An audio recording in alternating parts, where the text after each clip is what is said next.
BJP के प्रदेश उपाध्यक्ष और भोपाल से बीजेपी विधायक रामेश्वर शर्मा ने शाहजहांपुर में बीजेपी कार्यकर्ताओं के साथ बैठक की। इसके बाद वो आगर के नलखेड़ा स्थित मां बगलामुखी मंदिर भी गए, जहां पर उन्होंने माता के विधि विधान से दर्शन पूजन किए। इस दौरान उन्होंने राहुल गांधी और कांग्रेस पर निशाना साधा। रामेश्वर शर्मा ने कहा कि राहुल गांधी पिछले दिनों माता वैष्णो देवी के मंदिर गए थे और उन्होंने देवियों की शक्ति कम होने की बात कही थी, लेकिन असल में शक्ति कांग्रेस और आतंकवादियों की कम हो रही है। उन्होंने कहा कि कांग्रेस और राहुल गांधी हमेशा से ही हिंदू धर्म पर सवाल खड़े करते रहे हैं, कभी ये दूसरे धर्म पर सवाल खड़े करके बताएं।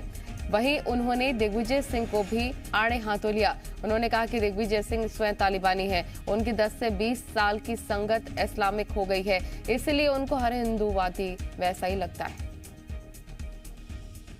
राहुल गांधी का मंदिर जाए, कौन से कुल के हैं, कौन सा गोत्र है, इस पर कोई सवाल नहीं है, क्योंकि उसका गोत्र कुल तो वो खुद ही नहीं बता सकते।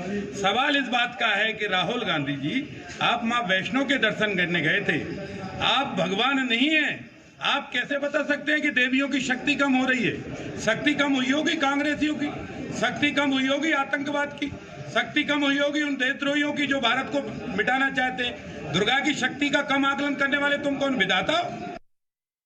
विगत 20-25 साल की जो दिग्विजय सिंह की संगत है वो जिन्ना और पाकिस्तान और तालिबानियों की संगत है, इसलिए उनको हर हिंदुस्तानी जो है वैसा लगता है, लेकिन हम सबके लिए काम करते हैं। आरएसएस जो है वो भारत के लिए है और भारतीय संस्कृति के लिए, संघ व्यक्ति के लिए नहीं है, संघ राष्ट्र के लिए है, और राष्ट्र का तिरंगा फहराना दुनिया में चाहता है। हाँ, हमें इस बात का फक्र है कि राष्ट्रीय स्वयंसेवक संघ चाहता है कि दुनिया में भारत का तिरंगा फहराया जाए।